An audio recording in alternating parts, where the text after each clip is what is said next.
Olá, eu sou o Edson Lemos, sou realizador audiovisual, trabalho com cinema e audiovisual desde 2013.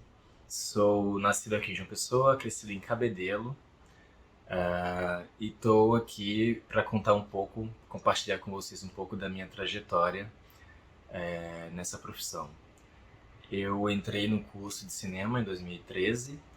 Na minha segunda tentativa, tentei a primeira vez em 2012, através do vestibular, que ainda não tinha Enem. Não passei, tentei no ano seguinte, passei. Foi o último ano, inclusive, do vestibular, que a gente chamava de PSS. O ano seguinte foi o primeiro ano do Enem. E entrar no curso de cinema foi uma oportunidade transformadora para minha vida em muitos sentidos, que eu poderia dizer de um antes e um depois da minha pessoa quando eu entrei nessa graduação. Eu já tinha vindo de outra graduação, eu vim de computação, eu vim de um mundo de computadores, de números, mas eu não estava muito feliz. Estava muito desencontrado e de repente eu vi na manchete de um jornal impresso a notícia da abertura do curso. E eu gostava de filmes, mas até então nunca tinha parado para pensar em trabalhar com isso. E eu também não tinha noção de como é que era os bastidores de qualquer produção audiovisual. Mas, né, como na época eu realmente estava muito desencantado sobre alguma vocação para minha vida, eu decidi apostar no curso de cinema e foi talvez a melhor decisão que eu fiz naquela época, desistindo do curso de computação e embarcando de exatas para uma graduação de humanas. O curso de cinema veio para mim também como uma desconstrução total da visão que eu tinha sobre o próprio cinema, né? Muito daquela visão hegemônica norte-americana de Hollywood, dos blockbusters. O curso me permitiu enxergar as potências, as potencialidades, as possibilidades do cinema para além daquilo que eu conhecia, né? E o curso também, com sua base teórica e prática, me fez mergulhar na experimentação da linguagem, que foi minha maior motivação para os meus trabalhos posteriores, né? Eu realizei 3 curtas-metragens, 2 deles experimentais e um documentário dentro da graduação, e um trabalho de ficção que tem um pouco de experimentalismo, mas ainda é uma ficção que se aproxima de uma narrativa mais tradicional, que é Estrangeiro, que posteriormente viria a se tornar meu primeiro longa-metragem. O meu primeiro trabalho foi um documentário chamado Horizonte Salinas, que eu gravei na periferia de João Pessoa, no bairro do Mandacaru, como parte de uma disciplina da graduação. E eu entrevistei professores de uma escola de ensino Fundamental 1, uma escola estadual, revelando as dificuldades e a realidade crua do ensino na periferia e a dificuldade das crianças que ali viviam, né? E sobretudo a dificuldade que essas crianças tinham a informação e a cultura. Eu lembro que em determinado momento uma criança me falou que nunca havia pisado em uma sala de cinema. E eu estava fazendo justamente cinema com aquelas crianças e entrevistando os professores. E foi naquele instante que eu realmente percebi o cinema enquanto uma ferramenta que eu poderia utilizar e um propósito para mim, enquanto eu neste lugar, nesta minha vida. E isso me encorajou a embarcar ainda mais e tentar buscar novos caminhos para contar histórias, né? Meus próximos 2 curta-metragens experimentais foram O Cão, realizado com um amigo meu, Wesley Scaler, e Quero Fazer um Filme para Escrever em Festival. Esse é o título do filme, um título provocativo. E esses 2 filmes eles caminham em seguida, ao mesmo tempo acompanhando um processo de angústia ao perceber que fazer cinema não é tão simples, não é tão fácil como se imagina para quem está de fora do cinema, né? Então foi um processo de reflexão assim, desses 2 filmes em que eu e o Edgelis, que eu fiz em O Cão, e eu sozinho em Quero Fazer um Filme, passávamos por profundas reflexões sobre se realmente vale a pena fazer isso, buscar isso, né? De dar, porque entrar no curso, ao mesmo tempo que te permite enxergar um novo mundo, também traz um desencanto das suas próprias expectativas enquanto fazer cinema. Então, esses dois filmes, ao mesmo tempo em que revela esse desencanto, também continuam a se reencantar, né? Um processo de reencantamento para entender que de fato a gente está fazendo cinema no Brasil e fazer cinema aqui perpassa por todas essas dificuldades. Então é quase um teste assim que você precisa e que todo mundo da graduação precisou um dia passar para decidir se realmente quer continuar fazendo isso ou então busca uma outra área, né? E esses dois curtas foram fundamentais, como eu disse, para entender a linguagem e até onde eu poderia buscar em uma tentativa de me encontrar, porque quando eu entrei no curso, eu estava passando por um processo difícil de, eu acho que é crise existencial mesmo, né? E o meu cinema muito refletiu essas angústias. Sobretudo o meu primeiro trabalho de ficção, que é Estrangeiro, que nasceu primeiramente como um curta-metragem e foi se desenvolvendo até um longa-metragem. Estrangeiro começou em uma parceria com uma amiga minha chamada Ana Aragão Batista. Nós desenvolvemos um argumento e posteriormente eu escrevi o roteiro. E foi um processo transformador também para minha vida, porque foi a minha primeira experiência em um set com muitas pessoas. Porque até então os 3 filmes anteriores que eu havia feito era apenas eu, a câmera, ou eu e mais algum amigo. Então foi a primeira vez que eu realmente participei de um processo que podemos dizer mais convencional de bastidores de produção de cinema, em que a gente tinha um diretor de fotografia, tínhamos uma diretora de arte, né? Na verdade foram 3 diretores de fotografia, né? E isso foi uma experiência muito marcante, assim, de entrega total, não somente minha, mas de todos que participaram. E na verdade foi uma escola para todo mundo, assim, porque a equipe era toda, quase toda, alunos também, colegas e amigos meus do curso de cinema, e estávamos todos ali buscando praticar, buscando fazer cinema. Inclusive o projeto nasceu dessa vontade e essa intenção de fazer com os meios que a gente tinha, assim como o cinema universitário sempre trabalhou e o cinema experimental também sempre trabalhou. Eu não tinha muita paciência na época para desenvolver um projeto que perpasse por todas as etapas de captação de recursos em editais públicos, né? Que a gente sabe que para um projeto, até de curta-metragem, tem uma média de 1 a 2 anos para você realizar um filme, e eu não queria esperar. E como eu fazia parte do curso, eu tinha acesso a uma câmera, a um microfone, assim, que me permitiu, assim, de fato, me lançar a essa empreitada. E a universidade também me deu uma certa abertura para errar, porque como era o meu primeiro trabalho assim de ficção mais tradicional e eu ainda estava aprendendo, eu ainda estava no curso, então eu me permiti errar. E ao me permitir errar, eu ao mesmo tempo me dei uma liberdade de tentar buscar novos caminhos e que deram muito certo, né? O longa-metragem, ele surpreendeu todo mundo quando começou a ser aceito em festivais, em mostras, aqui no país e também fora do país.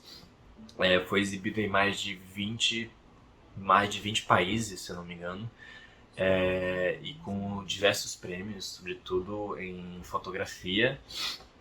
E foi um filme também que me fez embarcar pela primeira vez no que a gente chama de crowdfunding, né? Que é o financiamento coletivo, que é um meio que usa das redes sociais, da internet, para lançar projetos culturais que permitam que as pessoas civis ou empresas, participem colaborando com pequenas quantias em troca de recompensas, né? Para que elas se sintam parte também desse fazer cultura, né?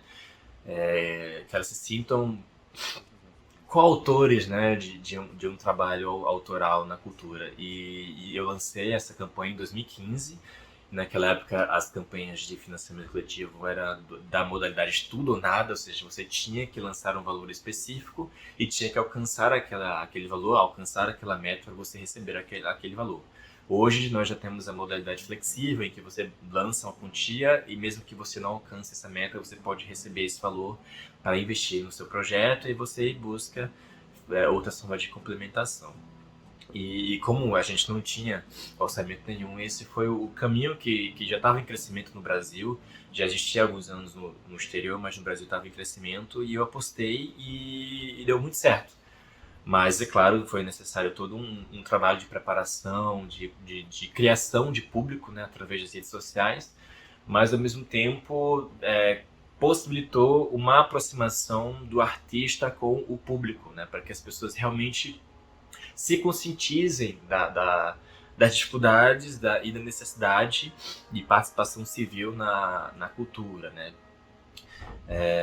O filme foi gravado durante um ano, em um processo que aceitou o experimentalismo e foi inspirado em alguns diretores como Terrence Malick, Abbas Kiarostami, Andrei Tarkovsky, né, que geralmente são diretores que influenciam muita gente que está começando no cinema, e me influenciou bastante.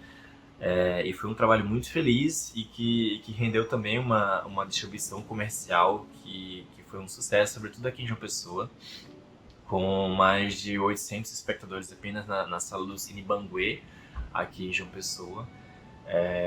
E foi um filme que me abriu muitas portas para futuros projetos. Me possibilitou me lançar enquanto montador, graças à montagem que eu realizei em estrangeiro. Eu comecei a montar filmes de colegas, montei filmes da DRB Lima, da Raíssa Prado, participei também de longas-metragens, tanto na finalização como na colorização e finalização. E tirando a direção é a área que eu também me encontrei em que eu possa trabalhar e tentar assim conseguir ganhar algum dinheiro, né? Porque na direção eu tenho um processo mais lento de concepção de projetos, então eu demoro bastante para escrever roteiros e para elaborar um projeto eu preciso de realmente tempo e durante esse tempo eu preciso continuar trabalhando e a área da montagem foi a área que eu encontrei, que eu tive mais adaptação, né? E como eu falei, Estrangeiro abriu portas, sobretudo no meu trabalho enquanto diretor também, seguinte, que foi o curta E Agora Você, realizado em uma residência artística em Bruxelas, na Bélgica, e que aconteceu muito porque a idealizadora da residência havia assistido Estrangeiro em um festival no ano anterior, em um festival na África, em São Tomé e Príncipe, que é um país de língua lusófona, né? E esse festival é um festival de língua lusófona na Bélgica. E ela convidou o longa-metragem para ser exibido no festival lá em Bruxelas, e no ano seguinte eu tive a oportunidade de participar desse processo de residência artística, em que eu e mais 9 ou 10 pessoas nos juntamos lá por 2 semanas para conceber um projeto que estava naquela época muito ligada às questões políticas, sobretudo às questões ambientais, e reacendeu o alerta, né, do aquecimento global e da queimada das florestas da Amazônia. E a gente pegou isso como força para elaborar um curta de ficção, que aí Agora Você é um curta distópico que se passa no futuro, em que os recursos naturais foram esgotados e temos esse personagem